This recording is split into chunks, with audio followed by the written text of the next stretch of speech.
जो भी औरत देव उठनी 11 के दिन तुलसी के पौधे में जल चढ़ाती है, वह कान खोलकर सुन ले महाराज, कहीं तुम्हारी ये एक गलती तुम्हारे पूरे परिवार के लिए मुसीबत पैदा ना कर दे। देव उठनी एकादशी का महत्व समझे बिना तुलसी में जल अर्पण करने की चर्चा अधूरी रहती है, क्योंकि कार्तिक शुक्ल एकादशी जिसे देव उठनी, देवोत्थान या प्रबोधिनी एकादशी के नाम से जाना जाता है। ये वो समय होता है, ये वो दिन होता है महाराज, जब भगवान श्री हरि विष्णु योग निद्रा से जागते हैं और सृष्टि का कार्यभार पुनः संभालते हैं। इस दिन से धर्मचक्र पुनः गतिमान होता है, विवाह प्रारंभ होते हैं, व्रत उपवास की विधियां बनती हैं, तीर्थ स्नान आरंभ होते हैं, दान पुण्य प्रारंभ होता है और संसार का क्रम फिर से सुंदरता से चलने लगता है। इसीलिए इस दिन तुलसी विवाह मुहूर्त का आरंभ और घर परिवार के मांगलिक कार्यों की शुरुआत भी होती है महाराज। ये उस शुभ संकेत का प्रतीक होता है। अब तुम समझो, इस देव उठनी एकादशी का बड़ा विशेष महत्व होता है। जब कोई भी स्त्री इस दिन तुलसी माता में जल अर्पित करती है तो उसके अच्छे और बुरे दोनों परिणाम हो सकते हैं। और जब तुम इसके बुरे परिणामों को जानोगे महाराज, तो तुम्हारे भी रोंगटे खड़े हो जाएंगे, क्योंकि कुछ गलतियां अक्सर महिलाएं इस दिन कर बैठती हैं, जिनके कारण पूरे साल गरीबी, कलह और क्लेश उनके घर में बना रहता है। लेकिन यदि कुछ बातों का ध्यान रखकर इस दिन तुलसी में जल डाला जाए तो वही दुर्भाग्य सौभाग्य में बदल सकता है और सारा काम घर बैठे बन सकता है। लोक मान्यता के अनुसार ये कोई साधारण एकादशी नहीं है, ये साल की सबसे बड़ी और सबसे शुभ एकादशी है महाराज, जो केवल एक बार आती है। इस दिन तुलसी के पौधे में जो औरत जल चढ़ाती है, वह सिर्फ एक पौधे में जल नहीं चढ़ाती, बल्कि अपने घर के वातावरण, विचारों की धारा और भाग्य के मार्ग को भी पवित्र करती है। अब ध्यान से सुनो महाराज, इस देव उठनी एकादशी के दिन तुलसी में जल अर्पण के अच्छे और बुरे परिणाम दोनों हैं। सबसे पहले बात करते हैं अच्छे परिणामों की। जब कोई स्त्री तुलसी में जल चढ़ाती है, उसका मनोबल बढ़ता है, चिंतन की शुद्धि होती है और निर्णय क्षमता निर्मल होती है। बहुत बार मन में बेवजह की चिंता आ जाती है महाराज, कोई कुछ कह दे, कोई कुछ दिखा दे, वही विचार घूमते रहते हैं और जीवन में अवसाद, क्रोध, असंतुलन लाते हैं। पर जब इस दिन तुलसी में श्रद्धा से जल चढ़ाया जाता है तो क्रोध मिटता है, कपट मिटता है, आत्मविश्वास बढ़ता है। तुलसी प्राकृतिक रूप से वायु को शुद्ध करती है, ये नकारात्मकता को समाप्त करती है। इसलिए हर भारतीय घर में एक तुलसी का पौधा अनिवार्य रूप से होता है। जब इस पौधे की सेवा होती है तो मन हल्का होता है, मिट्टी का स्पर्श तनाव को मिटाता है और जब शाम को देसी घी का दीपक जलाया जाता है तो वह दिया हमारी आयु में वृद्धि करता है। अब इसका संबंध पैसों से भी गहरा होता है महाराज, क्योंकि तुलसी माता साक्षात लक्ष्मी जी का प्रतीक है।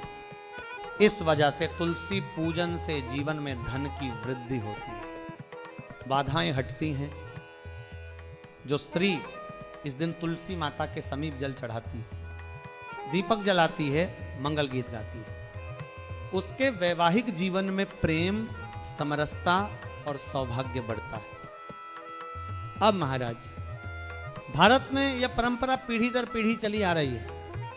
जब एक पीढ़ी तुलसी की सेवा करती है तो वही संस्कार अगली पीढ़ी को मिलता है।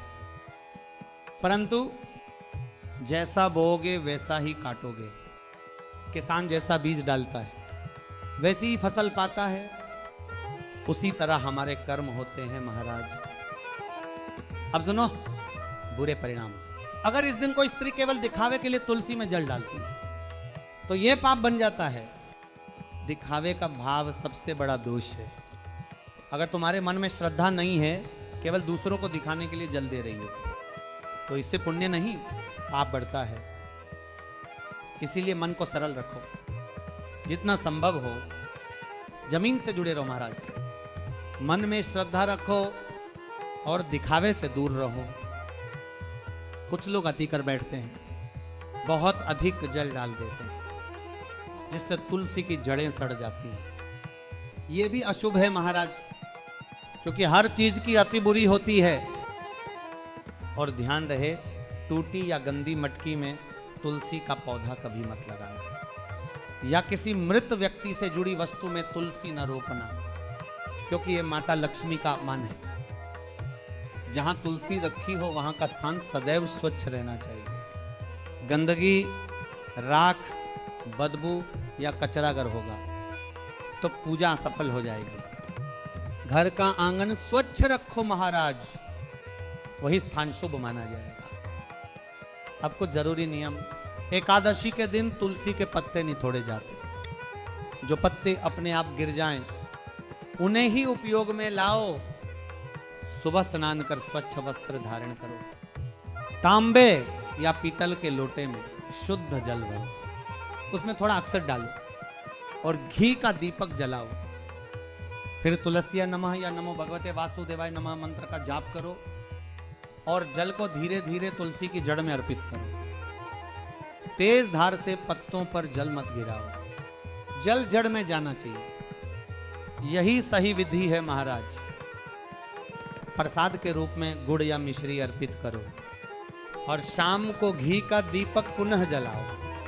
पूजा के समय मन में सकारात्मक भाव रखो, दूसरों का भला सोचो, कपट और ईर्ष्या को मन से निकाल दो। देव उठनी एकादशी के अवसर पर प्रयास करो कि पूरा परिवार तुलसी विवाह में सम्मिलित हो। सब मिलकर आरती करें, हंसी खुशी मंगल गीत गाएं। यही सच्चा पारिवारिक संस्कार है महाराज।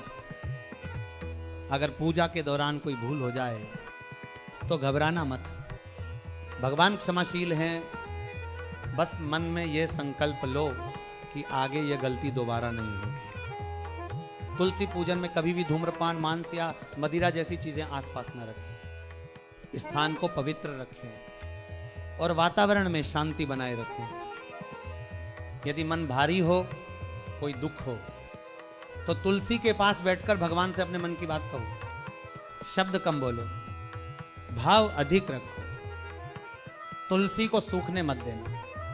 समय समय पर खाद पानी देते रहो, क्योंकि जब तुलसी हरी रहती है तो जीवन भी हरा भरा रहता है महाराज।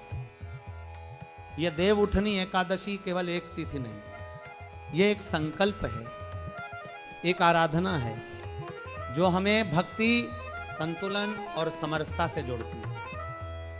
ईश्वर आपको धैर्य दे और उस धैर्य को संभालने की शक्ति भी दें।